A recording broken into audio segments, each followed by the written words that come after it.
بەڵێ بینەرانی یازی سڵاوتان لێبێت میادگار فایەقم ئەم شەو بە شێوەیەکی ڕاستەوخۆ لە هەولێرەوە لەگەڵتان دەبین بۆ باسی هەڵبژاردن. ئێوە شاگادارن کە ئەمە 15هەمین ئەڵقەی بەرنامەی باسی هەڵبژاردنە. لەم 15 ئەڵقەیە ئێمە هەوڵمان داوە لە کوردستان 24 کە هەر شەوەی 4 کاندیدی 4 لایەنی سیاسی جیاواز بانگهێشتی ناو بەرنامەکە بکەین لە شارەکانی کوردستان، شارە جیاوازەکانی کوردستان، بۆی بتوانین دەنگ و ڕەنگی ئەوان بگوێزینەوە، تێڕوانین و دنیابینی و دیدی ئەوان بگوێزینەوە سەبارەت بە ڕۆشتن بەرەو بەغدا، سەبارەت بە گۆڕانکاریەکانی دوای هەڵبژاردن و سەبارەت بە وەرگرتنەوەی مافەکانی کورد، چ ئەوەی وەری نەگرتووەتەوە چ ئەوەی زەوت کراوە. ببورن و هەمیشە مەبەستمان بووە کە قسە لەسەرەوە بکەین کە ئایا لە عێراقی دوای هەڵبژاردن عێراقێکە ئەتوانین بڵێن عێراقێکە ئەکرێت پرەنسیپی شەراکەت و تەوافقی تێدا جێبەجێ بکرێ، دەستوری تێدا جێبەجێ بکرێ، یاخود عێراقێک دەبێت زۆر قورس ئەبێت بۆ کورد بە تایبەت دوایەوەی قسە لەسەرەواکرێ کە ئەم جارە ژمارەی کورسیەکانیشمان کەمتر دەبێتەوە و قسە لەسەر ئەوە هەیە کە ئێمە ئەم جارە کاریگەریمان کەمترە بێ. پرسیارە جەوهەریەکە ئەوەیە، ئایا کاریگەری کورد بۆەوەی کاریگەری دابنێت و ژمارەیەکی بەهێز بێت پەیوەستە پەیوەندیەکی ڕاستەوخۆ و ڕاست و ڕەوانی هەیە لەگەڵ ژمارەی کورسیەکانی یاخود نەخێر کورد وەکو پێکهاتە و نەتەوەی دووهەمی عێراق ئەگەر کورسیەکانیشی کەم بێتەوە کاریگەریەکانی کەم نابێتەوە. ئێمە ئەمانەوێت قسە لەسەر کۆمەڵێک پرسی جیاواز بکەین، من زیاتر ناڵێم بۆەوەی زۆرترین کات بۆ کاندیدە بەڕێزەکان بێت بتوانن قەنەعاتی خۆیان بگوێزنەوە بۆ ئێوە و بتوانن ڕازیتان کەن کە ئێوە متمانی خۆتانیان پێ بەخشن لە هەڵبژاردننی 12 ئایاری داهاتوو. ئەم شەویش 4 کاندیدی ئەزیز و بەڕێز لەگەڵ من حزوریان هەیە لەم بەرنمەیە. پرۆفیسۆری یاریدەدەر دکتۆر کاوان ئیسماعیل، سەرۆکی لیستی پارتی دیموکراتی کوردستان لە پارێزگای هەولێر، کاک هەرێمی کەمال ئاغا، سەرۆکی لیستی یەکێتی نیشتیمانی کوردستان لە پارێزگای هەولێر، کاک حاجی کاروان، سەرۆکی لیستی یەکگرتووی ئیسلامی کوردستان لە پارێزگای هەولێر، کاک عەلی کەریم، کاندیدی هاوپەیمانی بۆ دیموکراسی و دادپەروەری لە پارێزگای هەولێر. بە خێراتنتان ئەەکەم، زۆر سپاس بۆ ئەم دەرفەتە. کاک عەلیگەر لە جەنابتانەوە دەست پێ بکەن. جەنابتان کاندیدی هاوپەیمانی بۆ دیموکراسی و دادپەروەری، هەرچەنە لە ناو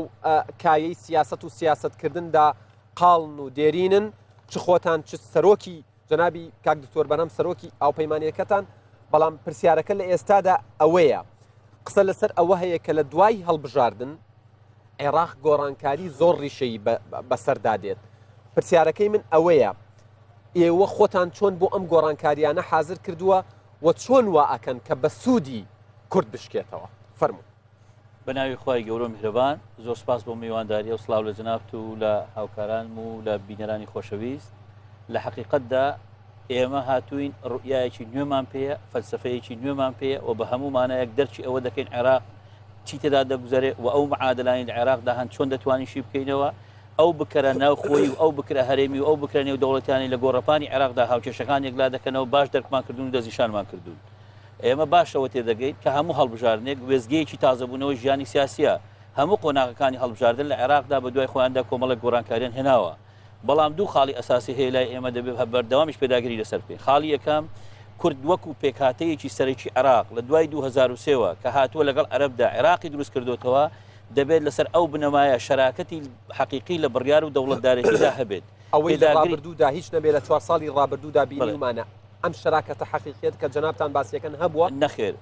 لە تەبعاً پێشووتر هەبووە، بەڵام 2000 هێدی لەگەڵ لاوازبوونی نوێنەرایەتی کورد لە بەغدا، لەگەڵ نوێنەرایەتی مەبەستم لە سەرۆک و لە پەرلەمانتار و لە وەزیر و هەموو ئەوانەی نوێنەرایەتی کوردیان کردووە. ئەمە جگە لەوەشکە بەهۆی ئەو سیاسەتە غەڵەتانی لە هەرێمی کوردستانەوە ممارەسەکران، بە فعلی ڕۆڵی کورد لە بەغدا ڕۆڵێکی یەکجار لاواز بووە. ئەمەش وای کردە فعلاً پێکهاتەی کورد یان نەتەوەی کورد لە بەغدا لە شەراکەتی دەوڵەت و بڕیاردا ڕۆڵێکی زۆر لاوازی هەبێ. ئێمە پێداگیری لەوە دەکەین عەفوەن ئەو تەوافقە نیشتیمانی بگرێتەوە. خاڵی دوم کە ئێمە بەڕاستی هاتوون و ئیشی لەسەر دەکەین. ئێمە باش دەزانین و پەیوەندێکی بەهێزیشمان لە ناو عێراق و لەگەڵ وڵاتە هەرێمیەکان و دنیاشدا هەیە. دەزانین هاوکێشەکانی ناو عێراق تەنها لە عێراق نین، بکەری هەرێمی نێو دەوڵەتی زۆر لە عێراقدا ڕۆڵیان هەیە. بۆیە هاتوین و دەشمانەوێ بە تیمێکی بەهێز و نمونەی نوێ بە سەرکردەی نوێ بە عەقڵی نوێ لە بەغدا سیاسەتی عەفوەن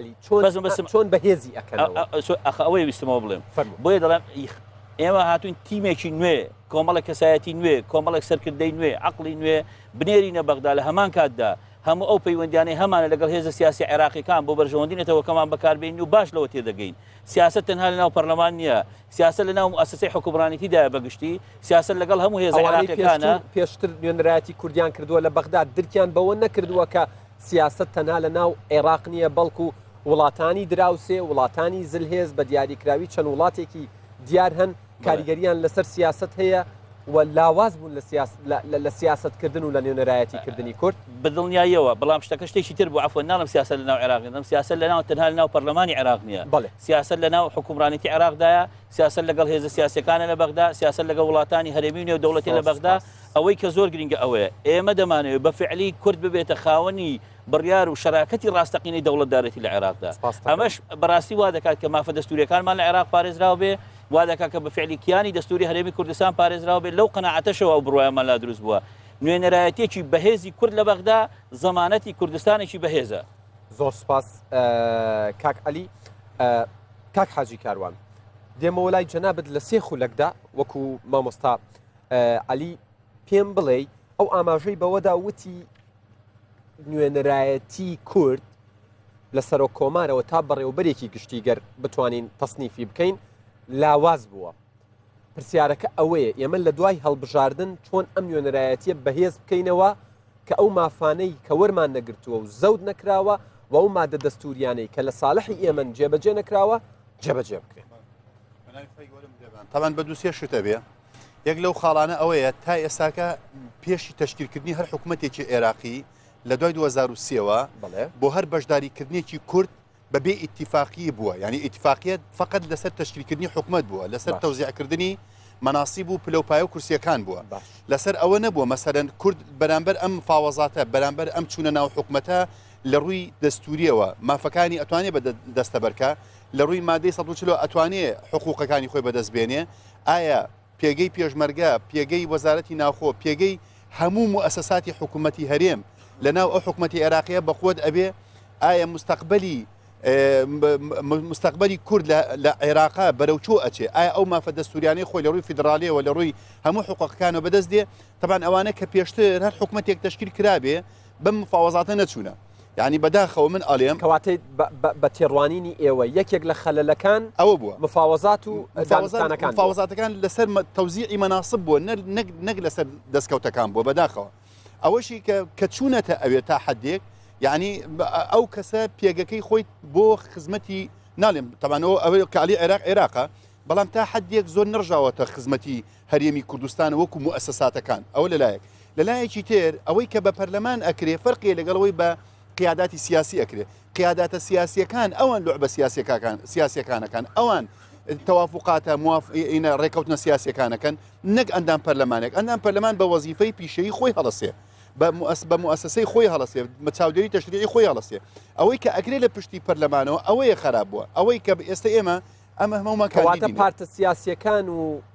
هەڵەی سیاستکردنی ئەوانە وای کردووە کە دەستی پەرلەمانتارەکان دقیقی ئەوهای بە دقیقی ئێستا ئەو خەڵک دەنگەدا ئێمە بڵین مڕەشەحین و وەچوین بۆ بەغدا، ئەوەی کە لەسەر ئێمە لەوێ ئەیکەین. بەڵام ئەوەی کە تا ئێساکە لە دەست چووە پەرلەمانتار نەبوو لە دەستی بدا، یعنی خەتای پەرلەمانتار نەبووە لە ناو پەرلەمانی عێراق ڕۆلی خۆی نەبینێ، ینی ئەوەندەی بە جۆری عەدەدەکەی خۆی کراوە. بەڵام ئەوەی کە نەبووە حاجی قسەیەک لەسەر ئەوە هەیە گە قسەی خۆتە بیر نەچێتەوە زۆر ئەبێم پرسیارە بکەم بۆ نمونە ئەو ترێ لەو 63-65 پەرلەمانتارەی کە ئێمە لە بەغامان بووە،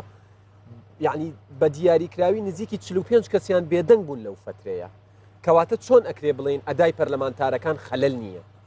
عفوا باسی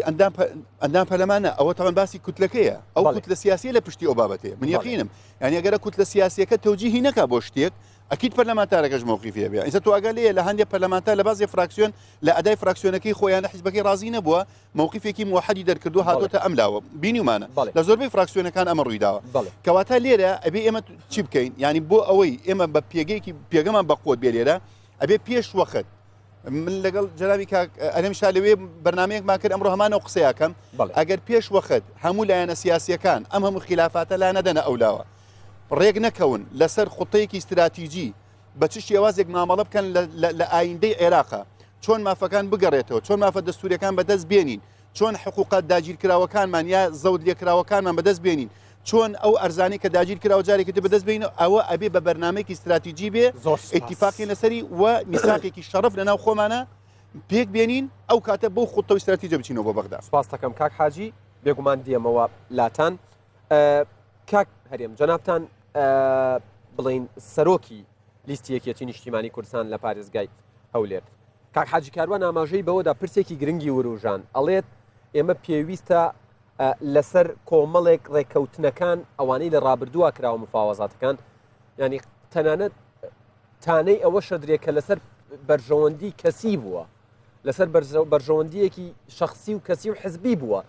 بۆ ئەوە نەبووە کوردی پێ بچێتە پێشەوە داواکاریەکی مستەقبلی و استراتیژیان نەبووە کەواتە ئەم جارە ئەگەر مفاوەزات بکرێت لەو لەحظەوەی کە مفاوەزات و دانوستان دەست پێەکە بۆ پۆستی سەرۆکوەزیران کە کورد پشتی کێ بگرێت لە دوای هەڵبژاردن گرنگە دانوستانەکانمان بە چه ئاقارێک و بە چه ئاراستەیەک بێگومان هەڵبژاردننی داهاتوو بۆ عێراق لە ڕووی نەخشەی سیاسی لە ڕووی نەخشەی گشتی بۆ عێراق و بۆ هەرێمی کوردستانیش گرنگ دەبێت عێراق پێم وایە ئەگەر لە داهاتوو ئەم دوو ڕێگایی کە یەکێکیان ئەوەیە گەڕانەوە بۆ بنەما دەستوریەکان و عێراقێک لەسەر بنەمای دەنگدان بۆ دەستورێک کە 8 میلیۆن عراقی دەنجی بێدا لە ڕابردوو بگەڕێتێ بۆ ئەو بنەمایی بتواندرێ ئەم بنەمایش یان ئەم دەستورەش کە نەخشە ڕێگایە بۆ چارەسەری هەموو ئەو کێشانەی کە لە ڕابردوو هەبووە کە و مفاوەزای باست کرد بەشێک بەلەو کێشانەی بۆی چارەسەری کێشەکان بەڵام ئایا ئەم عقلیەتە تا ئێستا لە عێراق دەتوانین بڵێن لەدایک بووە بۆ دەستور بە بنەماکردن و نەخشە ڕێگای چارەسەری هەموو ئەو کێشانێک کە لەگە حکوومەتی هەرێم هەبووە لە با بڵێن لە منتقە لەو شوێنانەی تر کە بە نەزەری هەندێک لایانی تر تایفی حکومڕانی کردو یان بە هەر شێوازێک لە شێوازەکان دەتوانین بڵێن دەرەنجامی کۆمەڵێک ئەم کێشانەی کە هەبوو لە عێراقی بە دۆخی گەیاندووە کە کەس حەسوودی پێنابە شەڕی چەندین ساڵی سونە و شیعە لە عێراق شەڕی ئەمجارەی قاعیدە دروست بوو ئەمجارەی بوو بە داعش ئەمجارەی ململانەکانی ئاخیری بە شەڕکە لەگەر کوردستانی لای کردووە هەموو ئەوانە بۆتە جێگەی گومان ئایا عێراق لەسەر ئەو میتۆد و ئەو عقلێتی ڕابردوو کە سونە چەندین ساڵ حکمی کرد بە ئاگر و ئاسن وەڵامی هەموو داواکارەکانی خەلکی عێراق خەلکی کوردستانی داوەتەوە خەلکی پێکاتەکانی داوەتەوە بۆیە ئێمە پێماوەیە ئەگەر عێراق بگەڕێتەوە بۆ ئەم قۆناغا ئەمە گەڕانەوە بۆ خاڵی سفر خاڵی دۆم ئەوەیە ئەگەر ڕێگەی دۆم هەڵبژێری کە ئەمیش جێبەجێکردنی هەموو ئەو داواکاری و یان ئەو داخوازەوە ئەو بنەما دەستوریە ئەو نەخشە ڕێگایی کە دەستور ببێتە بنەمایە بۆ چارەسەری هەموو کێشەکان پێمە عێراق دەبێتە عێراقێک بۆ ئایندێکی باشتر ئەمە بەدیدی ئێمە عێراق تاسەر ناتوانێت بۆ شێوە بەردەوام بێ ئەمریکەکان ئەوروپەکان ڕۆژهەڵاتەکان بابنە ڕۆژئاویەکان دەمێکە لە عێراق خوێن و توانایەکی زۆر لە مرۆیی لە سامانێکی گەورە بەکارهێناوە بۆ بتوانێت عێراق بێتە سەقێکی گۆڕانکاری هەم بۆ ئەوەی کە لە ڕابردوو بەناوی ڕۆژهەڵاتی ناوەڕاستی گەورە بتوانێت گۆڕانکاری گەورە هەبێ بە قازانج و بەژەوەندی ئەوان دوو ڕێگریە کە بێ لەبێر ئەو دید و بۆچوونەی کە لە ڕابردوو بەناوی بەرامبەر گروپی با بڵێن 8 دواتر بۆ 20 ئەگەر هاتەوە لای جەنابتانە وتان مەبەستمە لەسەر زۆرینەی سیاسیش قسە بکەین بەڵام کاک علی تەرکیزی کردە سەر نوێنەرایەتی و بە قوڕی زانی کاک حاجی کاروان تەرکیزی کردە سەر دانوستانەکان ئێوە وەکو یەکێتی چی بە عیلەتە ئەمە کۆی پرۆسەکە بەو شێوەیە و باسم کرد ئەگەر تێڕوانینی عێراق لە داهاتوو حکوومەتی ئایندا لە داهاتوو بە هەمان ئەو دید و بۆچوونێ بکە لە ڕابردوو بە بێگومان عێراقێک نابێت کە بێتە جێگەی ئارامی و ئاسایش بۆ هەموو عێراقیەکان ئەمە لە یەکەم دوو وەکو هەرێمی کوردستانیش پێویست دەکات لە ڕابردووش ئەم وەفدانەی کە بۆ پێداچوونەوە بۆ هەموو ئەو بە مەسەن بۆ نمونە مادەی 140 کە هەمی و ئێنیش کاتی خۆی مەسەن لە 2007 بۆ نووسینەوەی سنووری یان دیاریکردنی سنووری جوگرافیا کە بەڕێ دوی مەسوورا و کاتە ئیداری دەدا و ئێمە لە مووسڵ و کاتە بەشداری ئەو لەژنەی باڵامان کرد کە بۆ دیاریکردنی نەخشەی جوگرافیای کوردستان کە وەسیقەیەکی گرنگە لە نەتەوە یەکگرتوەکان هەموو ئەوانە دەکرا ئێمە وەکو مفاوەزات یان گفتوگۆی کوردی بە لەژنەی بەهێز بە تایبەتی لە چوارچێوەی دەسەڵاتی یاسادانە کە پەرلەمانی عێراق بۆ ئەمە بکرا بەڵام بەداخەوە ئەم لێژانەی کە پێویستە لە ڕابردوو هەر ڕۆژەی لێژنەیەک و مانجێک لێژنەیەک و لە چوارچێوەی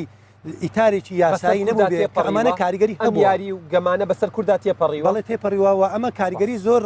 خراپی هەبووەوەی ئێمە بتوانین لە داهاتوو کورد لە کوردستان لە پەرلەمانی کوردستان تیمێکی مختەز بە هەر بە ئەو باشانی بۆ نمونە سە مادەی 140 ئەمانەی کە لە ڕابردوو بەشێک بوونێ لە نووسینەوەی دەستور و بەشێک بوونێ لە ئەم گروپەی کە بۆ مادەی 140 لەگەر ئەم UN کە کاریان کردووە دەکری ئەمانە لە راپۆرتێکی گرنگ بووە دەتوانین کاری زیاتر بکەنێ داهاتوو بۆ ئەم بێگومان دێمەوە لای جەنابشتان دکتۆر کاوان ئێوە سەرۆکی لیستی پارتین لە پارێزگای هەولێر هەر یەکەیان تەرکیزیان کردە سەر خاڵێک مەبەستمە پرسیاری ئەوە بکەم لە عێراقی دوای هەڵبژاردن کە کەوترێ گۆڕانکاری زۆر دێتە ئاراوە و یاری و تەنانەت دانوستان و هاوپەیمانی و تەحالفی نوێژ دێتە ئاراوە کە قسە لەسەرەوەی ڕەنگە پێشبینی نەکراویش بن. قسەکە ئەوەیە ئەگەر دەستور جێبەجێ نەکرێت لە عێراقی دوای هەڵبژاردن کورد ئەتوانێت کاریگەریەک لە سیاستکردن و لە بەڕێوەبردننی عێراق دابنێت. بەناوی خوای بەخشندەی مێرەبان سڵاو لە بینەرانی کەناڵی کوردستان 24 و هەروەها لە میوانە بەڕێزەکانیش. لە ڕاستیدا جێبەجێنەکردنی دەستور لەلایەن دەسەڵاتە عێراقی ئیتیحادیەکان لە ماوەی ڕابردوودا ئەمە بۆ بەهۆی دروستبوونی قەیرانەکان و مانەوەی کێشەکان بە هەڵپەسێدراوی لە نێوان بەغدا و لە نێوان هەولێر. ئەمەش خۆی کێشەکە لەمەدا بووە لە ساڵانی ڕابردوو کێشەکە لەوەدا بووە و هەموو لیستەکانیش بانگەشەی ئەوە دەکەن کە پێویستە دەستور جێبەجێ بکرێت. بەڵام جێبەجێکردنی دەستور ناکرێت لەلایەن دەسەڵاتە ئیتیحادیەکان بە ئینتیقائی بێت ئەوەی کە بەدڵیتی هەڵی بژێرێت تا ئێستا وا بووە بە دلیلی ئەوەی ئێستا پێشی ئەم بارودۆخەی ئێستا مودەکەرەیەک لەلایەن گەورە یاساناسەکانی هەرێمی کوردستان ئامادەکرا کە نزیکەی زیاتر لە 55 خاڵی مادەی دەستوری لە دەستوری عێراقی جێبەجێ نەکرایە. جا لێرە گرنگ ئەوەیە تۆ کە باز لە شەراکە دەکەی یاخود باز لە تەوافق دەکەی ئێمە دەبی بگەڕێنەوە سەر ئەوەی تۆ چۆن ئەدەوات و مستەلزەماتەکانت چییە؟ ینی کەواتە پەرلەمانتار یاخود پەرلەمە ئەنجومەی نوێنەران تەحالفی کوردستانی ئەگەر دروست بێتەوە یاخود لیستی کوردی لەوێندەر دەتوانێت چ بکە دەتوانێت ئەو ئەدەوات و مستەلزەماتەکانی بریتێ لە هەوڵدان بۆ دەرکردنی ئەو قانونانەی کەوا ئەو زەمانەتی ئەو شەراکە و ئەو تەوافقە دەکاتن. کۆمەڵی قانون هەیە دەرنەچوە لە نظامی تەشریعی عێراقی لە ڕووی فێدرالیەوە خەلەل هەیە نەقص هەیە. تۆ چۆن دەتوانی باس لە شەراکە بکەی کەچی مەسەرەن بۆ نمونە لە یاسای نەوت و گاز کە مەفروض وابوو لە ساڵی 2007ەوە دەربسی ئێستاوە ساڵی 2010 دەرنەچوە بەڵام لەو لاوە فێڵ لە کۆمەڵە کەسانێک کرایە یاسای بڵێ فێڵ لە کۆمەڵە پەرلەمانتارێک کرایە و هەندێکیشیان پێ ڕازی نەبوو ئەنجامە فێڵ لە کورد کراوە بەڵێ فێڵ لە کەسانێک دەرکردنی ممکناتە دەستیان خۆش نەبێت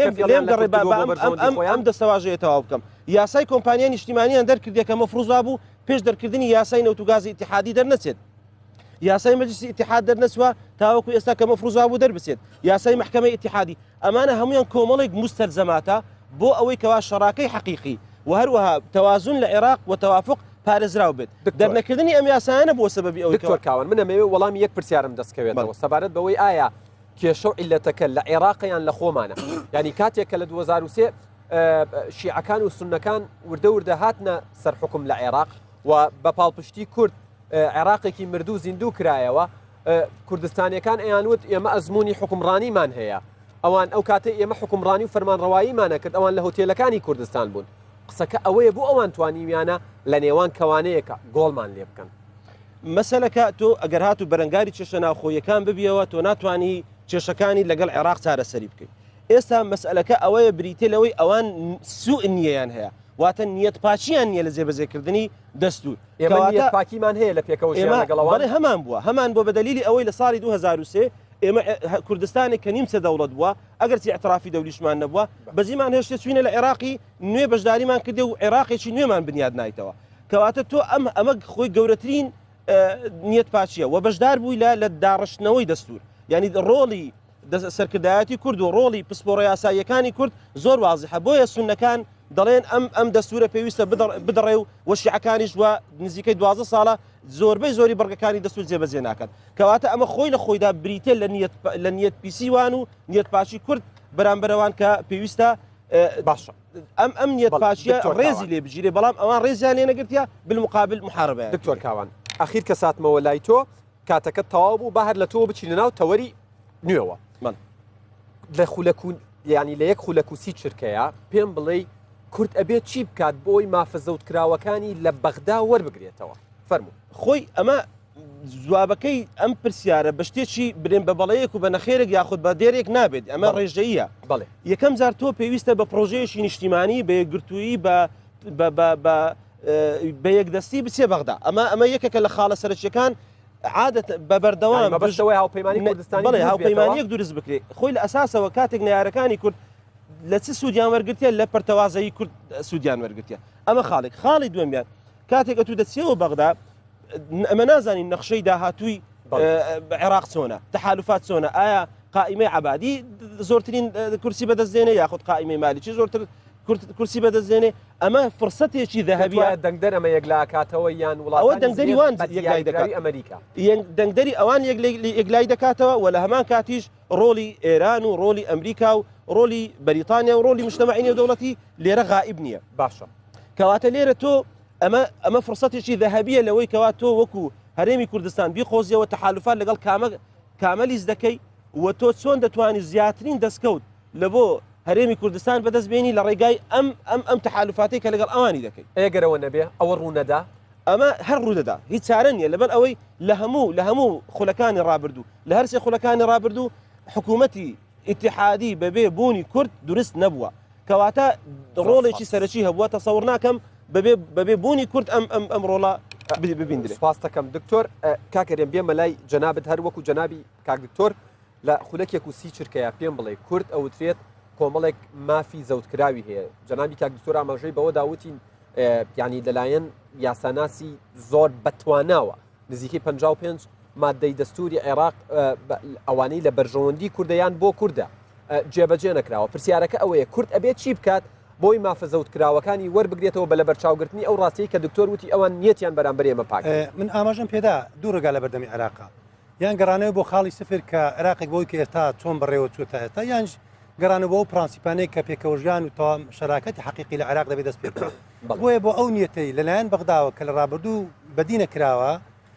دەبێت عێراق لەم گۆڕانکاریانەیە دەرباز بێت یان عێراق دەبێتە بەشێک لەو سیاسەتە ئەقلیمی و چۆن بەکار هاتوو تا ئێستا بۆ بەرژەوەندی خۆیان یان دەبێت لەمە دەرباز بێ و ئەمەش دەربازبوونی ئەمە کورد کە باشترین فاکتەرە یان باشترین هێزە بۆی بتواندرێ هەم عێراقیشی یەکگرتوو بەهێز لەسەر لە بنیانانەوەی عێراقیش کە کورد هاوکارێکی باش بۆ چنووسینەوەی دەستور ئەم سوپایی کە دروست کرا تا دەگەڕێتە هەموو ئەو مادە و خاڵان تا بەڕێکردنی دەستوریش بۆ نمونە سێ پارێزگای عێراق ئەگەر ئەوەی هەرێمی کوردستان ئەگەر هەرێمی کوردستان نەبایە مەڵانە بە ئاقاشتر دابڕێ بۆ نمونە مووسڵ کات خۆی ئەگەر سلاحەدین ڕوومادی بەنەخێر جوابیاندا بەڵام مووسڵ کە بەڵێ بردیەوە ئەو قەزا و ناحیانە بوو کە لە دەرەوەی شاری مووسڵ و بۆیە دەستوریش کاتێک کە سەرکەوتووە کورد فاکتەرێکی بەهێز بووە چ بۆ سەرکەوتنی پرۆسی سیاسی لە عێراق چ بۆ هەموو بابەتەی باسمان کرد ئێمەش وەکو هەرێمی کوردستان پێویست دەکات یەکڕێزی ناوماڵی کوردی لە هەموو بابەتی لەگەڵ دکتۆرە بۆ ئەوەی ئەبێت هاوپەیمانی کوردستانی دروست بێت بێگومان بەداخەوە لە ڕابردوو لە دەورەی ڕابردوو تا ئەتاش ئەو هەموو فراکسیۆنەکە نانتوانی دیدێکی هاوبەش کە بەرژەوەندی زۆر هاوبەشمان هەیە لەوێن دەرێ بتوانێت کێشەی هاوبەشمان هەیە مادەی 140 ماسەر یاسای نەتوگاز تەقاقی خەڵکی کوردستان شایەتەدارەکان میسەلەی میزانیا دوو فراکسیۆن لەسەر میزانێ شتێکی پێشکەش دەکرد دوی تر دەبوون بەدژی بۆی ئەمانەی لە ڕابردوو کراوە پێویست دەکە لە داهاتوو کورد بە دەنجێک بە یەک ڕنگ بە تیمێک هاوبەش بتوانین لەسەر خەم هاوبەشەکانمان گفتوگۆ و جدیبی بەڵێ کاک حاجی کاروان هەر لە کۆتایی قسەکانی کاکەرێمەوە من ئەچمەنا ئەو پرسیاری ئەمەوێت لە تۆی بکەم سەبارەت بە مافە زەوتکراوەکانی کورد ئاماژەی بەوە داوتی ئێمە یەکدەست و یەکڕیز نەبووین قسەکە ئەوەیە ئەگەر لە دوای هەڵبژاردن یەکدەست و یەکڕیز و یەک هەڵوێست نەبین سەبارەت بە بەهاباڵەکان و پرسە استراتیژیەکان نەک ململانی سیاسی ئەگەر هەیە مافە زەوتکراوەکانمان وەرگرینەوە یان مافی دیکەشمان زەوت دەکرێت من ئەو هەر بە دقیق و سی چرکە هەر جواب بدەمەوە یەک ئەگەر بە دوو ئیتفاقە بێت ئیتفاقی کورد لەگەڵ کورد ئەوە لە هەموو شتێک گرنگترە ئەیانی چەندێک تۆ ئیتفاقێکی لەگە بەغا ئەمەی کورد لەگەڵ کورد مهمترە کورد هەمومان لەگەڵ یەکە ئەبێ ئیتفاقیەک بکەین لەسەر چی ڕێکەکەوین لەسەر شێوازی مامەڵەمان لە مستەقبەلا لەگەڵ ئەو حکومەتە کە سبەینە تەشکیل ئەبێ بۆ مافەکان ئەگەر ئیتفاق نەکەین لێرە ناتوانین لەگەڵ حکومەتی عێراقی ئیختلاف بکەین ئەوە یەک دوو ئەو دەسەڵاتی کە ئەدرێ بە کورد لەوێ بەڕێی من ئەم جارە ئەگەر کورد هەڵەکانی پێشتر دووبارە بکاتەوە حیزبێکی گەورە بە جێگری سەرۆکی ئەنجومەنی وەزیران تەشریفیە هیچ سەلاحێت و دەسەڵاتی نییە یەکێکی تر بوو لەگە ڕێزم بۆ پێگەی سەرۆک کۆمار یا مەسەن جێگیری سەرۆک کۆمار بەمانە دەسەڵاتەکانی دەسەڵاتە باسی شەخص نییە لە ئەو دەسەڵاتانە تەنها تەشریفی بوونە تا ئێستا بۆ کورد حتا لەوری لە وەزارەتی دیفاعیش بووە ینی وەک بڵێ جێگیری وەزیری دیفاعیش بووە هەما بە هەمان شێوە و جێگ وەزیری داخلیش بوو بە هەمان شێوە کەواتە کورد دەسەڵاتی نەبوو لە جومکەکانە ئەبێ لێرە چۆن لە کوردستانە ئێستا مەسەن لە دەسەڵات دیارە حەسرە لە دوو شوێنە یا لە دوولایەنە ئەوانی تر بەشدارن لە حکومەتە لەوێ کورد بەشدارە لە حکومەتە لە دەسەڵاتە بەشدار نییە ئەگەر کورد ئەم جارە لە دەسەڵات بەشدار نەبێ یا سونە لە دەسەڵاتە بەشدار نەبێ پێکەوە کەواتە شیعە ئەوەی ئەوێ ئەو زۆرینە سیاسی کە مالیکی ئیدعایەکە تحقیق بێت لەو کاتە کورد ئەبێ پەنابەرێتە بەرسونە وەکو دوو نەتەوە و دوو پێکاتەی لێکراوە وەرەقەیەکی زەختە بەرامبەر شیعە چونکە شیعە تۆن بتێن نەتیجێ خۆیان بە زۆری نەئەزانن و دەوڵەتێکی اقلیمی زلهێزێکیان لەگەڵ ناوی ئێرانە ناتوانین بەم سێشتە ئەتوانین ئەو کاتە مافەکان بەدەستە بەرکەوێت. زۆر سپاس کاک حاجی کاک علی بێمەوە لای جەنابتان وەکو کاندیدێکی هاوپەیمانی دیموکراسی و دادپەروەری زۆر قسە لەسەر ئەوە کرێت کە ئەوترێت کورد لە قسەمان لەسەر خولی یەکەم و دووهەم نییە چکە ئەوترێت کورد زۆر بەهێز بۆ ئەو کاتە ینی لەم خولەی کە هێشتا بەردەوامە یان لە نوێنرایەتیکردنی بڵین کورد لە بەغدا کە جەنابەت ئاماژەت پێدا هاوبەشێکی بێکاریگەر بووە. من پرسیارەکەم دوو لقە کورد چۆن ئەتوانێت بێ بە هاوبەشێکی کاریگەر بۆی مافەزەوتکراوەکانی وەربگرێتەوە فەرمەڵێ تاوانتوان کۆمێن لە سەقسەوانیشتم بڵێ بەڕاستی ئەوەی دێتە پەرلەمانی عێراق بەمانای وشە دەبێت سیاسی بێ باش لەوە تێبگا سیاست نیەت خوێندنەوە نییە سیاست پلانە استراتیژێتە بوونی ڕوئایەکی سیاسیە پێشەوەی ڕوئایەکی قانونی بێ چونکە پەرلەمان مەتبەخێکە مۆری قانونی لە سیاست دەدا فبۆیە بە هەموو مانایەک ئێمە پێویستمان بەوەیە بەو منتیقە بڕوانین ئەو تیمەی نوێنەرایەتی کورد دەکا لە بەغدا بە فعلی ئەو توانای هەبێ کە گەمەیەکی سیاسی نوێ بکە کورد ئێستا لە دۆخی شکستدایە لە عێراق لاوازترین حەڵقەی کوردە لە دوای 2023 کێسە کورتیدایە گەیشتونەتە ئاستێک هەرێمی کوردستان وەکو قوارەیەکی دەرسووری لە بەردەمی پرسیاری بوون و نەبووندایە بۆیە هەنگاوی سەرەتا و بنەڕەتی لێرەوە دەست پێ دەکا کە تیمێکی بەهێز و نمونەی بچێتە بەغدا ئەلێوەرشەو کۆمەتێک لەسەر کاک حاجیش دەدەم ئەوەی پەرلەمانتارە تاوانی زۆرە چونکە من بڕوام وایە پەرلەمانتار ڕۆبۆت نییە ئەو نەتوانێت هیچ بکە بەڵکو پەرلەمانتاری ڕاستەقینە دەبێت سەرکردە بێ سەرکردێکی سیاسی و سەرکردێکی قانونی بێ بە تایبەتیش لە پەرلەمانی عێراق ئەوانەی دەستنە پەرلەمانی عێراق ئیشان بەڕاستی تەنها دەرکردنی قانون نییە بەڕاستی شەڕێکی سیاسی دیبلۆماسی قانونیە نوێنەراتی محافظێت کاکعلی ئەتوانن ئەیانتوانی بیکەنونەیان کردووە بەشێکی مناڵم بە مطلقی قسە ناکەم بەڵێ بەس بەشێکی زۆری فعلا نەیانتوانیوە و بەشێکی زۆری نەیانویستووە بەشێکی زۆری ململانەکانیان بۆ پەیوەندی شخصیەکان بۆ ململانی حیزبەکان کورد کردەوە لە کۆتاییدا بوو بە ململانەی دوو کەس دوو حزب دوو گروپ بچن جیاوازە بن بە دڵنیاییەوە ئێمە دەمانەوێت فعلا وەکو پرۆژەیەکی نەتەوەی وەکو نوێنەرایەتی گەلی کوردستان پرۆژەیەکی نوێ و عقلیەتێکی نوێ و استراتیژەتێکی نوێیان پێبێ گەمەیەکی دوێ لە بەغدا بکەین کە بە هەموومانایە کورد کاتەوە شەریکی دەوڵەتدارێتی آخر قسەم لەسەرەوە ئەوەی بەڕاستی بڵێ بە هەموومانایەک دەبێت لەوە تێبگەین نامانەوێت بەشداریمان پێ بکرێت دەمانەوێت بەشدار بین دەمانەوێت بینەوە ئەو مڕبعی کە ئێمە و عەرەب وەکو دوو پێکاتی سەرەکی لە عێراقدا کە دەستورمان کردو و پرۆسی سیاسیمان دەست پێ کردووە ببینەوە ئەو سەرەوسەری هاوکێشەکەلاتان من قوسێک مەمنونم بەزم شتێک ڕاستەوە من نەموتوە پەرلەمانتار لێوە بێ ئەڵێم پەرلەمانتار لەوێ لە ئیتفاقیاتە سیاسیەکان نەبووە یعنی ئەوە قیاداتی سیاسی ئەحزابە ڕۆڵی پێدراوە اتفاقیاتی سیاسی دەرەوە ئەکری عادەتەن تۆ اتفاقیاتی سیاسی لە دەرەوە ئەکری لە اتفاقیات سیاسی بەڵام پەرلەمانتار بۆ فراکسیۆنەکانە بێ ڕۆڵی خۆیان ببینن بۆی نەچێتەوەرێکی ترەوە ئێمە ڕای هاوڵاتیانمان هەر لەسەر وەرگرتنەوەی مافەزەوتکراوەکانی کورد وەرگرتووە با ئەوانیش ببینین گوێمان لێ بێ بزان ئەوان لەم بارەیەوە چی ئەڵێن چونکە دوجار هاوڵاتی سنتەرە بە ڕوخسەتی ئێوە بڵێ ئەزیزانم ئەچینە لای ڤۆکس پۆپێک ئەگەر هاوڕێیان ئامادەن ئێمەش ئامادەین.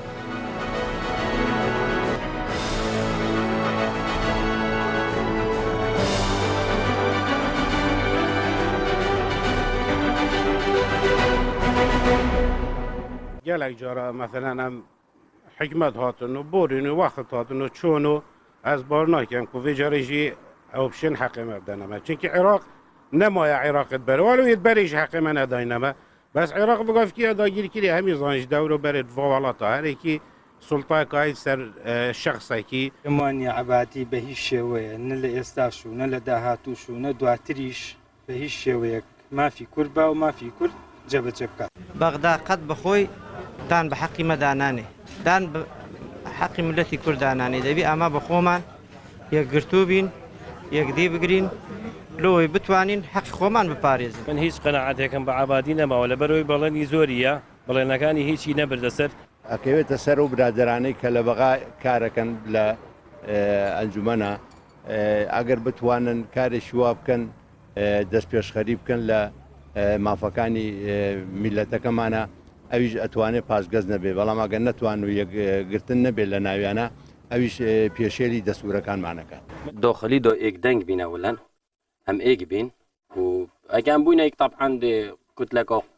قوت بیتن و خوبگەینینە قسمێکێکی عۆژی سنۆژی ببینە کوتلەکە قوت بیت تەسیری لێ بکاتن بیت بشكل دەستخۆ بینین مۆفێت کورد بابا ئەمە تاکەی بیر ناکەنەوە بە زۆری نەیە عەرەب زۆرە لە ئێمە کەمین ئەقەلین کەمین لە بەرەو عەدەدمان کەمە لە پەرلەمانە بەبێ ئێمە ئەوان یەکسەر بریا لەسەر شدان بەبێ ڕێی بە کوردن بەڵام خۆی لە ئەساسە دەستوروانیە دەستور بە پێی قەومیەتە نەک ئەوان لەخوانەوە یەکسەر قەرار دەرەکەن و سلم جووری لەولاوە قەرار دەرەکەن بە پەرلەمانی شیعە و سونە لەگەڵ یەکەن کورد هەر خۆی تاق و تەنهایە تاکەی بیر ناکەنەوە بەسە با یەک بووین بە حیاتی کورد لەگەڵ عەرەب ڕێ ناکەوێ ئەگەر کورد یەکدەنگ بی لە بەغدا بەڵێ دەتوانێت ئامانجەکانی خۆی بپێچی بەڵام هەروەکو ئێستا ئەو پەرتەوازی کە پێیان وە دیارە هیچ گومانی تێدانە بەغدا لە جاران خراتر دەبی ئەو قسانێک کە دەیکاتن لە غەیری قسەی سەر کاغەز و ئەوە زیاتر بەرناکات یعنی گەلێکی سەربڕمە دیتن بەری چەند ساڵانە ینی چەندەمین ساڵانە ئەنی وعدت دوێنەمە و ینی ڕێکەفتن مەیل گەلێکردین بەس حتەڵنی کاچە بۆ کوردن هاتیەکردن ئەنی بێژە ئەنی و حتۆ بگۆبێک و ئەم سەحکینێک و دیت شتێکیان نامە بۆری پێنینە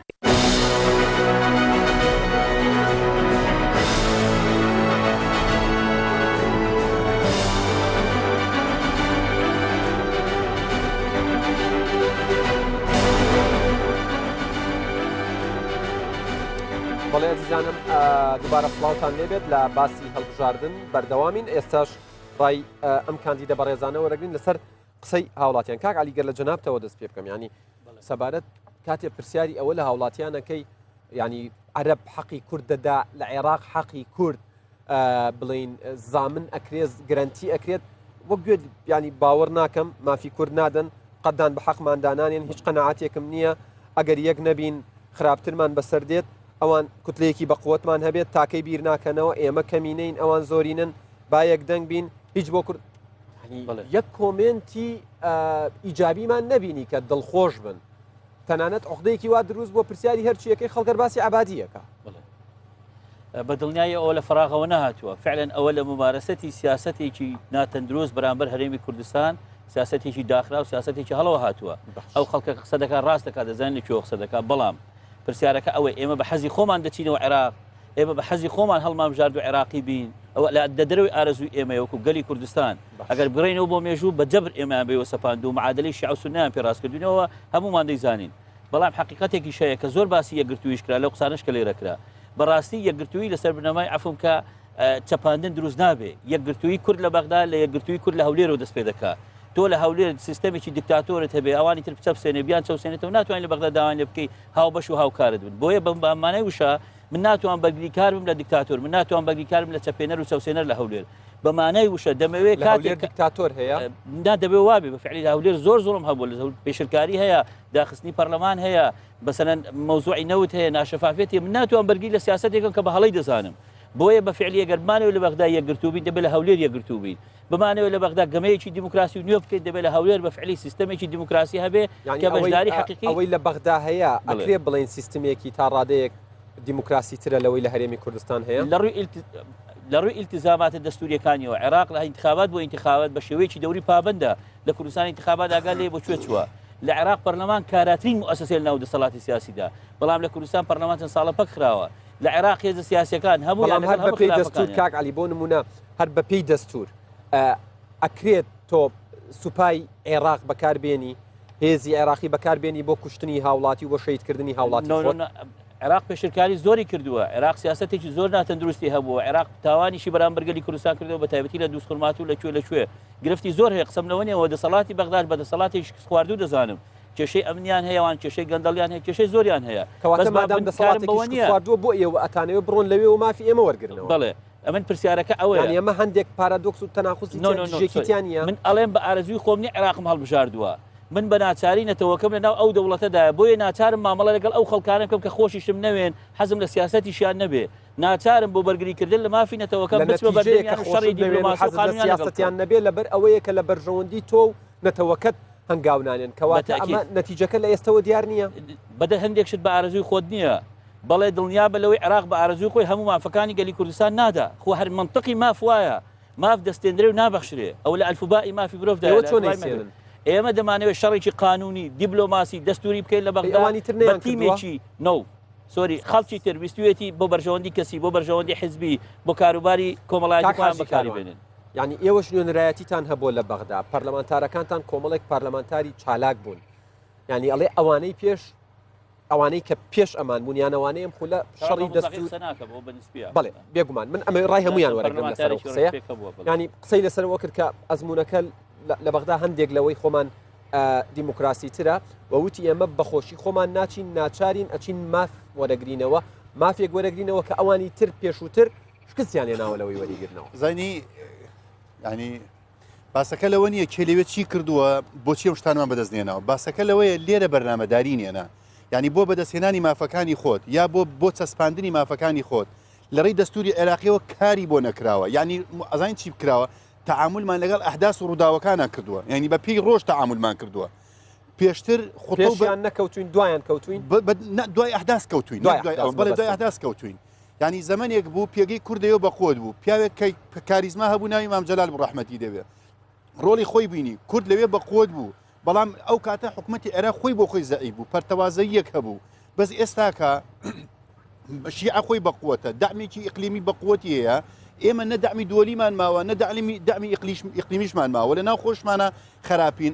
شیعە و عەرەب تەنانەت سونەش چۆپاڵێ بەو پەرتەوازەی خۆی لە دژی ئێمە کەواتە ئێستا موقیفەکەمان زەعیفە کەواتە خەڵکێکە بۆ دیفاعی کردو وانەی بۆ علی شاری پێدا پەرلەمانتار هەبووە بەڵام ئەو گوتم فراکسیۆنەکان هەمویان ئەو کاتە کە بەعزێ ماف بەدەساتوە کە یەک بوونە تەنانەت لەسەر بودجە کاک حاجی ئێستا قسە زۆر لەسەر واکرێ ئەوترێت ماڵی شیعە و ماڵی سونەکە بوونی نییە وا ئەڵێن قسەی من نییە ئەمە زۆر پەرتەوازەیە پەرتەوازەواتە کورد چۆن سوود لەمە وەربگرێ وەکو کەلێنێک بۆ بەدەستێنانی مافەکانی خۆی بۆ ئێمە تەجروبەمان هەیە ئەوە هەموو ئەو برادرانە شایدن شیعە و سونە بۆ دژی کورد متەفقن یعنی ئەو هەروەش بووە ئەوە بینیمان ینی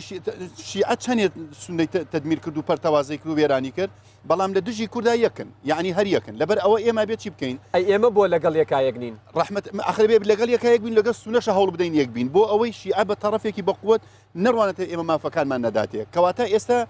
کاکەرەمی شارەتی پێدا و دکتۆری ساڵی ڕابردوو ئەوترێت سونە زۆر کوردی چەسانەوەتەوە ئایا ئەمانە قومیەتێکین کە کورد قومیەتێکن کە کورد دەتوانێت نظامی باسی واضح حمل مشکلەمان لەگەڵ تایفیە نییە مشکلەمان لەگەڵ شیعە و سونە مشکلەمان لەگەڵ سەرانی شیعە و سونە بووە لەگەڵ دەسەڵاتدارانی ئەم وڵاتە بووە ئەناوان وەکو ئێمە میلەتێکن گرفتمان بەس عەفوەن ئیشارەتی دکتۆر کاوان کاگەرمی شارەتی بدە ئێمە مادام مافەکانمان لە دەستوری ئێستا هیچ مشکلەمان نییە یعنی ئێمە ڕازین بەو دەستوری کە دەنگدراوایە کەواتە ئێستا بەس ئیش لەسەرەوە بکەین لەم ئایندەیە کاک عەلیوتی لەم دەستورەیە بتوانین ئەوەی کە هەیە بەدەستی بێنین سەرکەوتێکی باشمان قسەکەوەی ئەوانەی لە ڕابردووە لەوێ بوون بۆ بەدەستیان نێناوە ئەوە تا کاک عەلیەڵێ ئێمە ئەڕۆین بۆەوەی ئەوە بەدەستێنی کە ئەوانشتانی کە من ئیشارەتم پێدا پەرتەوازەی کورد هەم لەوێ هەم لێرە ئەی ئێستا شەر پەرتەوازەیەکە بوون بەم حاڵە پەرتەوازەین بەڵام بەتەناخۆی ئەتوانێت بچێت شەڕێکی لەو بەتەنیا نەخێر ناتوانێت ئەبێ لێرە من ئیشارەتم وتم ئیتفاقی کورد لەگەڵ کوردە کورد لە ناو خۆی اتفاقی بکە ئەو جا لەوێ سەرکەوتن بەدەستێنێ بەس یەک نقطەی ئەخیر نیو دقنی کەمتر وەندە ببوورێت خوا عەفوەن ئێستا ئەم 4 ساڵە بە تەوەقوعی من ئەحداس و ڕووداوی تر بەڕێوەیە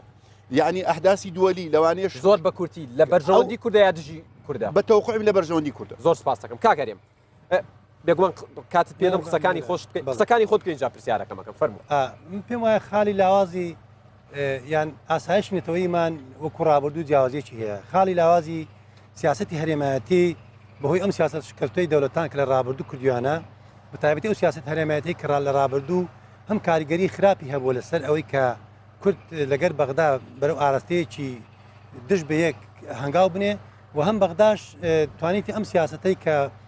با بڵێن سیاسەتی سەربەخۆیی خۆی لەدەستداوە بەهۆی سیاسەتی هەرێمایەتی بە تایبەتی ئێران تورکیا سووریا لە ڕابردوو ئەو دەوڵەتانە ینی کاریگەری ڕاستەخۆیان هەبوو لەسەر عێراق بۆی بە ئاراستەیەک بڕۆ کە لە بەرژەوەندی با بڵێن یەکڕێزی نیشتیمانی یان جێبەجەکردنی بنەماکانی دەستوریان عێراق بەرەو ئایندەیەکی باشتر بۆ پرۆسی دیموکراتی کە ئەم چقا ببێت هەم گۆڕانکاریەک هەم دژی خۆیان یان لە ترسی خۆیان بۆی نەگواترێتەوە ئەم کۆپە دیموکراتیە بۆ دراوسەکان کە بە تەواتی مەسەن بۆ نمونە وڵاتانی عەرەب پێش بەهاری عەرەبی بە تایبەتی سووریا کە بۆ نمونە سەردەمی چەند ساڵی ڕابردوو پێش کێشەکانی 2011 پێش بەهاری عەرەبی دەیان خۆکوش بە سەدان خۆکوش لێوە بەرەو عێراق داهات بۆ شکەتی ئەم پرۆسە سیاسیە یان پرۆسی دیموکراتی سەر نەگرێت بۆ ئێمە پێمە وایە لە ئایندە عێراق دەبێت بێتە سەر قاچی خۆی و کورد فاکتەرێکی بەهێزە بۆ ئەو عێراقی کە بێ ئایندێکی باشتر کاک دکتۆر ئاماژەی پێدا دکتۆر عەلی ئێمە قەدەری ئێمە لە وڵاتێک دەژین ناوی عێراقا بۆیە دەبێت بتوانین ئەمەی کە لە ڕابردوو ئەو تیمانەی لە ڕابردوش تیمی بەهێز بوونە بەڵام وەکو ئاماژەم پێدا هیچ کاتێک عێراق نەیویستووە تا هاوڕای لەگەڵ مامۆستا عەلی کات یعنی سەر ڕایەوەی تۆڵی تیمی بەهێز بوون بەڵام دەستکەوتێکی ئەوتوان قسەی خۆم دەکەم من لەگەر ئەو کە هاوڕا بوو مەسەرە ئەمە قەدەری ئێمە بوونە لەگەر عێراق دەژین بەڵام عێراقێک کە لە ڕابردوو کە سونە حکومی دەکرێت لە ڕژێمەکەی سەدام کورد بە ئاسن و ئاگر و چیمیا جنۆساید وەڵامی دراوەتەوە لە سەردەمی پرۆسی دیموکراتی و کە دەستوریشکە بە مقارنە لەگەر ناوچەکە باشترین دەستورە تا ئێستاکەش ئەو مافانەی کەوەکوونەتەوە وەکو پێکاتەیەکی سەرچینەتەوەی دۆم لە عێراق دەتوانانی بڵێن کورد بێبەش کراوە ئەمە هاوڵاتیان بوو کە لە ممارسەی حکومڕانی چەندی ساڵی 16 لە 2023 ساڵ حکومڕانی 5 ساڵ حکومڕانەکە دەتوانین بڵێن ئەم باوەڕە دروست نەبوو لای خەڵکی کوردستان کە عێراق ببێتە وڵاتێک کە هاوڵاتی عێراقییان لەگەر بەسرا خۆی بە هاوڵاتی ببێنێت کە هیچ کێشەیەکی نەبێت لە ماوە لە دەستکەوت لە هەموو ئەو مافانێک کە بەکو دەستور و نەخشە ڕێگا بۆ یاری کراوە. سپاس دەکەم کاگەریم دکتۆر کاوان بێمەوە لای جەنابەت سەبارەت بەوەی ڕای هاوڵاتیان وە لەسەر قسەکانی ئەمانیشانی کاک عەلی و کاک حاجی کارۆن و کاک هەرێمیش ئاماژەیان بە کۆمەڵی خەڵدا تا ڕادەیەک ینی هاوبەشێک لە ڕەیەکانیان هەبوو قسەکە ئەوەیە کورد کە ئەچێتەوە عێراق ینی من لە شەوانی ڕابردوو عەرزیشم کرد پیشانی کامێراکەشمدا بەشێکی زۆری کاندیدە شیعەکان دروشمیان بەرەو زۆرینەی سیاسیە پێکەوە بەرەو زۆرینەی سیاسی قسەکە ئەوەیە ئەو زۆرینەی سیاسی لەلایەن شیعەوە ئەگەر جێبەجێ بکرێ ئایا نابێت بە زۆرینەی دیکتاتۆری وە کورد و سونەش پشتگوێ و پەراوێز بخرێن پێش وەڵامدانەوەی پرسیارەکەت ئێمە نابی سەیری عێراقی دەوڵەتێکی وەکو دەوڵەتێکی شکست خوارد و فاشل بە مەلائیکەت سیر بکەین و خۆشمان بە شتێکی تر سیر بکەین عێراقی کە میلیشیای بەڕسمی تێدایە کە بە ناوی ئازادکردنی مووسڵیان تەخت کرد لەگەڵ زەوی کە خورماتویان گرتەوە بە جینۆساید و جینۆسایدیان بەرامبەر بە تاچی کورد و ئافرەتی کوردیش کرد و بێڕێزیشان بەرامبەر ئافرەتی کوردکرد ناکرێمە بەو شێوەیە وەصفیان بکەین و خۆشمان بە شتێکی تر وەصف بکەین ئەگەر هاتو ئێستا لە ئێستاوەڕا ئێمە بەم سیاسەتە بین کەواتە ئەو شیعارێکە بەرزمان کردەوە بۆ یەکبوونی لیستە کوردیەکان تەسەوڕ دەکەم لەوە سەرکەوتو نابیت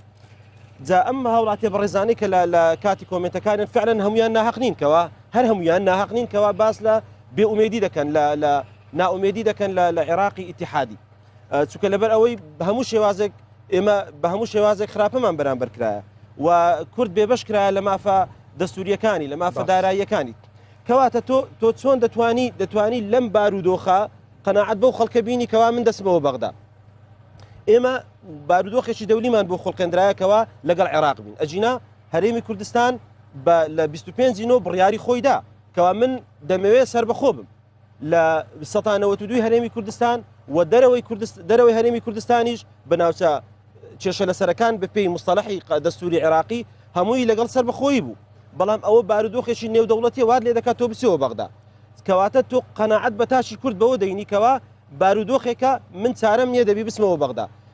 لەسەر ئەوە ساسەوە لەسەر ئەو بنەمایەوە تۆ دەسیەوە وێندەر بەڵام کە دەسیەوە وێندەریش ئەوان هەمویان مەلائیکەت نین تۆ دەسی شەڕی دەستوری لەگەڵ دەکەی شەڕی مافەکانی خۆتی لەگەڵ دەکەی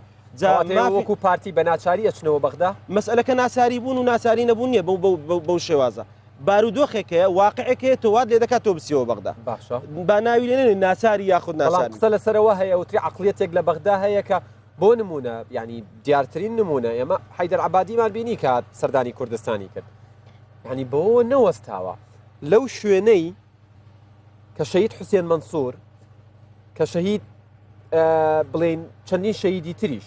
لەوێ شێرکۆ شوانی لەوێ شەهید کراون پێشمەرگەی شەهید کرد دووبارە کەچی هاتووە بڵێن بنەماڵەی شەهید حوسێن مەنسوور خوا ئەفریقا ڕەتیان کردەوە کە پێشوازی لێ بکەن بەڵام بنەماڵی شەهید شێرکۆ وتیان ئێمە دەرگا بەڕووی میواندا داناخین هەر میوانێک بێت ئێمە پێشوازی لێ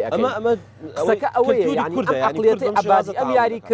ئەم یاریکردنە بە هەستی کورد لەلایەکەوە کورد ئەکوژێ و لەلایەکەوە ئەیەوێت وەکو فریشتە خۆی پیشان بدات ئەم عقلیەتە ئێوە ئەتوانن مافی زەوت کراوی کوردی لێ بسەنەوە جا ئینسان کاتێک کە مافی زەوت دەکرێت خۆ دەستەوەستان ڕناوەستی برێ وڵی تەوا من مافەکەم زەوت کراوتە لە ماڵەکەی خۆمدا دەنیشم و ناسم مافەکەی خۆم وەربگرمەوە تۆ ئێستا وەسیلەیەکی حەضاری و شارستانی لەدەستە ئەویش بریتە لە ئینتیخابات ئەم بەهۆی دەبابەی ئەمریکی بەداخەوە ئەو دەبابە ئەمریکیەکان دەگەڕێتەوە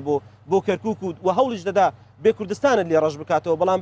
بە قارەمانەتی پێشمەرگە قارەمانەکان لە داسانەکانی پردێ و غەیری پردێ واکرە کە ئەم هەرێمە بپارێزرێت بەڵام تۆ بە شێوازێکی شارستانیانە وەسیلەیەکرد لە بەڵدەستدایە ئەم وەسیلەیە ئامرازێکی شارستانیە حەضاریە تۆ دەچی وطبعا ئەمەش لەژێر ئیشرافی دەولیە بێگومان ئەگەر هاتوو مجتەمەعی دەولی نەبێت لەوانەیە ئەوان بە شێوازێشتر بیر بکەنەوە ئەم وەسیلەیە ئەم ئامرازە بەکاردێنی بۆ ئەوی کا بچی مافی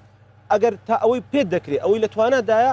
هەموو توانای خۆت بخەیە گەڕ بۆ ئەوی مافەکانی خۆت وەربگریەوە. سپاس دەکەم کاک دکتۆر کاک عەلی، ینی ئەم بام گفتوگۆیە بەردەوام بکەین. کورد لە عێراقدا مامەڵە لەگەڵ ئەقلیەتێکەکە خۆشت ئاماژت پێدا کە نایوێ مافت بدات، بەڵام تۆ یەکێک لەو وەسیلانەی کە پەنای بۆ بەری و تەسەورەکە مەموتان هاوڕابوون لەسەری دەستورە. باشە ئەگەر عێراق هەنگاو بەرەو زۆرینەی سیاسی بنێت، کورد چ بژاردەیەکی هەیە یاخود چ کارتێکی هەیە بتوانێت بەکاری بێنێ بۆ ئەوەی بە تەواوەتی بچووک نەبێتەوە وەکو یەکێک لە وڵاتەکانی ژووتی نەبێت بەو کەمینەیە بە شێوەیەکی واقعی. بڵێ لە حقیقتدا ئەو مۆزوعی زۆرینە و کەمینەیە زۆرتر وەکو ڕکلامی انتخابی بەکاردێت دەناخۆی لە یەکەم دروستبوونی حکوومەتی هەڵبژاردرا و لە عێراقدا زۆرینەیەک هەبوو حکوومەتەکەی پێکەناوە تەوافقیش لە دەستور تەثبیت کراوە. بڵێ هەموو جارێ ئەو زۆرینەیە تەبعاً کە زۆرینەیە هەر ئەسڵ لە ڕووی دەستوری و ناتوانێت حکوومەت پێک بێنێ، بەڵام لەو زۆرینەیەدا ڕەنگە جێگۆرچێ بە هێزەکان بکرێ جێگۆرچێ بە مەسەلەن بۆ نمونە جارن ئەگەر زۆرینەکە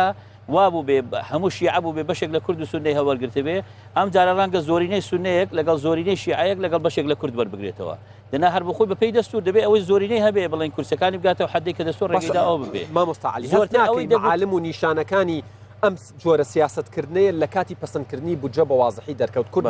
نۆتێ بینیدا فراکسیۆنە کوردستانیەکان زۆر مەردانە و زۆر زیرەکانە بەرگریان لە مافەکانی کورد کرد، هەمویان شەڕیان کرد. باشە بەڵام دوجار یەک تێبینی کوردیش 12.67 نەکرا بە 12.68 کەواتە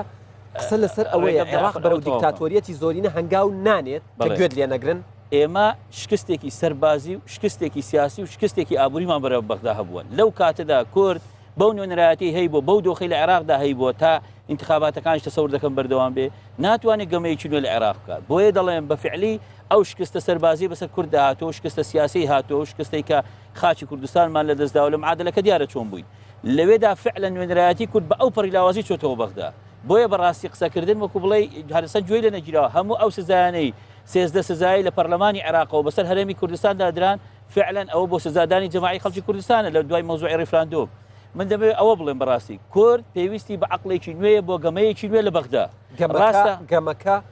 ئەوەی لە مێشک و لە زیهنی هاوپەیمانیدا ئەبێت چۆن بڵێ ئەوەیە کە تیمێکی بەهێز و نوێ سەرکردەی نوێ پەرلەمانتاری نوێ بنێرێتە بەغدا کە بە حەقیقی هەم لە سیاست و قانون تێدەگا هەم دەسەڵاتی هەیە لە بەرکەزی حیزبەکەی خۆی خاوەن بڕیار بێ. دووش پەیوەندیەکانی لەسەر ئاستی عێراق لەگەڵ حیزبە سیاسیەکان لەسەر ئاستی هەرێمی لەسەر ئاستی نێودەوڵەتی بۆ ئەوە پەرە پێ بدا کە بەشداری کورد بێتەوە بەشداری دەوڵەتدارەتی. لە کۆتا قسەی کاک عەلیەوە بێمەوە لای تۆ، ینی ئاماژە بەوەدا ئەڵێت پێویستە کورد بە تیمێکی سیاسی شارەزا بچێتەوە بەغدا و پەیوەندی لەگەڵ لایەنەکانە باش بێت. قسەکە ئەوەیە ئەم تیمانی ڕۆیشتون لە پارتی لە یەکێتی لە یەکگرتو پەیوەندیان نەبووە یان شارەزا نەبوون. وەڵام من تەبەن کاگعلیم خۆشەوێ وەکو شخص قسە ناکەم بەس وەکو بێگومان قسە لەسەر ئارگومنتەکە باسی هینە ینی ڕوئیا و دیدگەیە. باش ئەی مشکلەمان لە شخص نییە، مشکلەمان لە نەبوونی استراتیجیەتی کووردە لە شێوازی مامەڵە لەگەڵ بەغایە. ئەگەر باسی کۆن و تازە ئەەکەین هەموو ئەو قیاداتانی کە ئێستاکە هەیە بە دکتۆر بەرهەمیشەوە کە بەڕێزە لە پێشتر لە بەغا بووە ئەبێ وش نابێ بچێ ئێستا لە کۆ بێنی بچی لە ئاسمان نەفەر بێنی ئەمە هەموو بەهێزی مام جەلال بوو بە هەموو پەرلەمانتار ئێستا بۆ نمونە پەرلەمانتارمان هەیە 4 ساڵ لەوێ دەوری باشی بینیوە یەکری ئەمە نەچێوی چێتر بچێ مەسەرەن ئەم پیا و مستەحەقە ئەو لە من باشتە ئەوەی ئیشکالمانێ لە ئەشخاص بوونی استراتیجیەتێک نییە کورد نەیبێ بەم شێوازە بچێەوە بەغدا هیچ ناکە. ئیستراتیجیەتەکە موهیمە. دوو دامێکی دووەلی بۆ قەزیەکەی خۆت ئاگامان لێبێ ئەگەر بەبییرتان بێت بۆ تەشکیلکردنی حکومەتی عێراقی پێشووتر UN هەتا آخر نقطە لەسەر خەت بەریتانیا و ئەمریکا ئەوان زۆر ئیلحاحیان لە کورد کرد تا بچێتە حکومەتی عێراقی و کورد آخر لەحظە بڕیاریدا کە بچێ بەتەمانە بوو بچێ.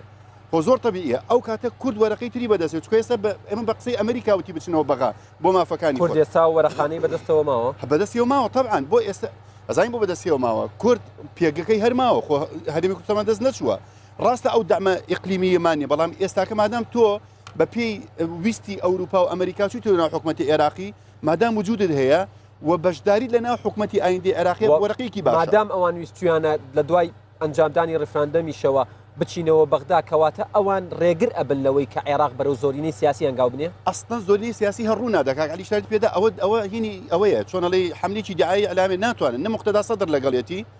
بەشێکیشی ئەخۆی لەگەڵی نییە تەنها ئەوەی مالیکی و عبادی عامری لەگەڵێتی عبادیش نەیوتووە بەس تەمان هەرسی چا لە نەتیجەیە یەکن ناتوانن ئەوە دروست بێت مستحیلە بەڵام ئەمە هەر دیسانەوە دژ بەوە نابێت کە وتان ئەوان دژ بە کورد یەکن ئەگەر چەند پەرتەوازش بن ئەخباسی زۆرینەی سیاسیە بەڵام لە نەتیجە زۆرینەی سیاسی قسەکە ئەوەیە کاک حاجی ئایا شیعە ئەو ژەهرە ناخواتەوە کە لەگەڵ سونە ڕێکەوێ بۆی کورد بچووکتر بکاتەوە ناتوانرێت لەبەرەوەی ینی لەسەر ئەو دەسەڵات سێ دەسەڵاتی کە هەیە لەسەر ئەساسی ئەو سێ قومیەتە ئەو شیعە و سونە و کورد تەقسیمات بووە ناتوانن بەبێ ئەوە بیکەن وە ئاکتیفکردنی مەجلیسی اتحادیش ئەبێ بە ڕێگرێک لە کاگەریم قسە لەسەر ئەوە هەیە کاتێک لە خولی ڕابن لە جاری پێش و کورچووەوە بەغدا کورد لە پێگەیەکی زۆر بەهێز بوو کەرکووکمان هەبوو خورماتومان نەبوو خانەقینمان نەبوو نیوەی ئەو داهاتەی ئێستا ینی ئەو کاتە زیاترمان هەبوو کورد چ کارتێکی بتوانێت بیکا بە کارتی فشار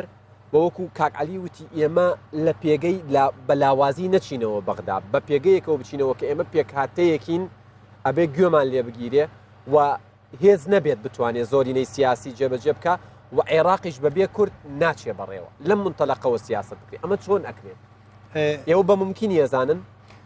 عراق ئەمە واقع عێراق تا ئێستا ئەگەر تێبینی بکەین بە تایبەتی دوای پرۆسی ئازادی عێراق کە بە خوێندنەوەی زۆربەی زۆری وڵاتانی دەرەوە بە تایبەتی ئەمریکەکان کە پێیان وا بۆ عێراق دەبێتە چەقێکی گەورەی گۆڕانکاری بۆ پرۆسی دیموکراتی ڕنگداونەی باشی دەبێت بەڵام بەداخەوە تا ئێستا ئەمە سەری نەگرتووە ئەوەی کە لەسەر مەبەستمێ دوو تێبینی لەسەر تیم چ تیمێک لەسەر لەوە بەهێزتر دەبێت کە بە ڕابەتی مامزرا لە بەغدا بوو و عراق ئەو کاتەش بەهێز بوو ممکنە لە ڕووی سیاستی ئەقلیمی و هەرێمایەتی ئەو کاتە بۆ تێکدانی پرۆسی سیاسی لە عراق بەهێزتر و بێ لە ئێستا ئەم خاڵە بۆ عراق خاڵێکی پۆزیتیڤە کە ئێستا سیاستی هەرێمایەتی بەرەو کەس دەڕوە بۆ دژاتیکردنی عراق بەڵام عراق لە ناوخۆی ئامادەکاری هەیە بۆ ئەم پرۆسەیە بۆیە ئەو تیمەی کە لە داهاتوش ئەگەر عقلێتی بەغدا نەگۆڕێ بە هەمان عقلێتی ڕابردوو بیر بکاتەوە کە نەتوانێت دەستور بکاتە بنەمایەک و نەخشە ڕێگایەک بۆ چارەسەری کێشەکان من پێم وایە کە بەڕابەتی مامزال لە بەغدا نەکرا ئێمە گەر نمونەی جنابی مامزلال و وەزیری خارجیە و ئەنجومەنی وەزیران بینەوە کە بەهێزترین کەسەکانی کەسایەتەکانی کول لەوێن دەری بوون بەڵام عراق لە هەموو ئەو کاتانش کە نە لە سیاستەوەتە بۆیە وێنەی کورد لە داهاتوی عێراق بە وێنەیەکی ناڕوون ئەزانی تو گەشتمان بە هەمان ئەگەر عێراق هەمان ئەو سیاستەی کە لە ڕابردوو بەکاری هێناوە هەمان ئەو عقلێت و شۆڤێنەی کە لە ڕابردوو بەکاری هێناوە ئێتا وابیر بکاتەوە زۆرینە دەتوانانی چارەسەری کێشەکان بکە لە محافزەی نینەوە پارێزگای نینەوە بتوانێت لە تامی چەندین کەسایەتی سونە بینی باڵێن لە چوارچێوەی سێبەریشی ئەدا چەند کورسێک ببات بۆی بتوانین زۆرینێک بەکاربێن بە هەمان شێوک پێکاتەکانی تر بێبشکە بێگومان ئەمە ڕگنانەوە خراپی دەبێتتر ئایندەی عراق بۆی پێمان وایە ئێمە وەکو کرد خاڵی کەمن ئەوەی بتوانێت ڕێز و هاوبەش بین هەماهنگ بین بۆ هەموو ئەو کێشانەی کە هەمان بۆ لە ڕابردوو و هەرێمی کوردستانیش ئەو خاڵە بەهێزەی کە پێویستە ئێمە بتوانین لەسەر پرۆسی دیموکراتی و شەفافکردنی هەموو ئەو بابەتانەی کە لە ڕابردوو لەسەر سیستەمی حکومڕانی هەبووە جوانتری کەین بتوانین خاڵێکی بەهێز لە بەغدا نیشان بدەین کاک دکتۆر کاوان من دێمەوە چوارگۆشەی یەکەمی گفتوگۆکەی تۆ باسی نیەتت کرد کورد ئەبێ کە ئەچێتەوە بەغدا بە نیەتی ئەوە بچێتەوە کە کار بۆ بنیادنانەوەی عێراقی دوای داعش بکات یانەر خەریکی یاری سیاسی خۆی بێت و لە نەتیجەشە بە شێوەیەک لە شێوەکان ئەمەمان دەست بکەوێت مەسئلەکە ئەوە نییە تۆ دەچیەوە بۆ ئەوەی کەوا بنیاد بنێەوە طبعاً مؤسسەی ئەنجومەنی نوێنەران بەشێکە لە دەسەڵاتە هەرسێ دەسەڵاتەکەی عێراق ئەمە مەسئلەیەکە تۆ کە دەچێەوە بێگومان لە دەرکردنی ئەو یاسایانەی کە بۆ ئیعادەی ئەعمار و بۆ جۆرەشتانی یاخود پشکێک لە بودجە دیاری دەکرێت لەمە بەشدار دەبی ئەمە مەسئلەیەکە بەڵام کۆی پرۆسەی سیاسی هەرێمی کوردستان لە خزمەتی ئەوە بێت کە عێراقێکی بەهێز دروست بکەیەوە بۆ ئەوەی کەوا دووبارە بێت تۆ جەختەکەیتەوە پێویستە یەکگرتو یەکتیم بچینە ئەوێ یەک دەنگ بی بەڵام لە هەمان کات تۆ پێوەرێکی ناتوانانی پێوەرێکی خەیاڵی دابنی بۆ ئەم بابەتە دەبی پێوەرێکی واقعی دابنی ئەگەر واقعین ئێمە توانین بە یەک دەنگی بچینەوە بەغدا بۆ ناکرێت لە عالمی قانون ئێمە شتێکمان هەیە دەڵێن لا التزامە بمستحیل ئەمە خۆ مستحیل نییە تاوە بڵێ وڵا التزامی پێوە ناکەم مەسئلەیەکی زۆر طبیعیە تۆ کۆمەڵێک شت دەتبستەوە بەیەکەوە تو هەمومان هاونیشتمانی ئەو وڵاتین ئەو هەرێمەین کەواتە ناکرێت برێ وڵاهی من تەواو لە قسەکانی خۆم یاخود لە عقلەتی خۆم نایەمە خوارێ و بەم شێوازە دکتۆر کاوان هاوڕێیانم پێمەڵەن کاتم تەواو بووە لە دە چرکەیە ڕوو بکەیتە کامێراکە بۆ دەنگت پێ بدەن بۆ ئەوەی کەوا ڕێگری بکەین لە دەرکردنی هەر یاسایەک لە ئەنجومەی نوێنەرانی عراق دژی بەرژەوەندی باڵەکانی هەرێمی کوردستان و دژی بەرژەوەندی تاشی کورد ئێمە پێویستە دەنگمان پێ بدرێت بۆ دەنگت پێ بدەن ئێمە لەسەر هەمان ئەو دوو بۆچون و دنیابینەی جنابی مامزرال کە ڕابردوو بۆ پێکۆژیان و بۆ مەبدەی تەوافقکاری کورد ئێمە هەما ئەو دوو بۆچونەمان کاک حاجی کاروان بۆ دەنگت پێ بدەن تا بتوانم ئاوات و ئامانجەکانی گەلی کورد کە چەند ساڵە خەباتی بۆکە ئەلم خەباتی 4 ساڵەیە تەکمیلەی ئەو خەباتە بکەین شاڵ بۆ دەنگت پێ بدەن کاگالی بۆ میزانیەیەکی باش بۆ مافەکانی گەلی کوردستان بۆ بەشداری پێکردنی کورد بە حەقیقی لە سنتەری بڕیار و دەسەڵاتدارێتی عێراقدا کاک علی کەریم کاندیدیا و پەیمانی دیموکراسی و دادپەروەری لە شاری هەولێر کاک حاجی کاروان سەرۆکی لیستی یەکگرتووی ئیسلامی کوردستان لە شاری هەولێر کاک هەرێمی کەمال ئاغا سەرۆکی لیستی یەکێتی نیشتیمانی کوردستان لە شاری هەولێر کاک دکتۆر پرۆفیسۆری یاریدەدەر دکتۆر کاوان ئیسماعیل سەرۆکی لیستی پارتی دیموکراتی کوردستان لە شاری هەولێر سوپاسانەکەم بەو هیوایەی قسەکانتان بەرنامەکانتان بەڵێنەکانتان تێڕوانینەکانتان توانی بێتی قەنەعەت بە دەنگدەرەکانتان بکە کە بتوانێتان پێ ببەخشن و دەنگتان پێ بدەن بینەرانی ئەزیز باسی هەڵبژاردن ئەم شەو کۆتایی هات بەڵام سبەی شەو بەردەوامە بێت لەگەڵ چوار کاندیدی چوار لایەنی دیکەی جیاواز تا باسی هەڵبژاردنێکی دیکە ڕێزی یادگار فایق و شوان شوانی پرۆدیوسەر و تەواوی هاوکارانم قبول بکەن ئێوە و کوردستان لە ئەمانەتی خوادا بن.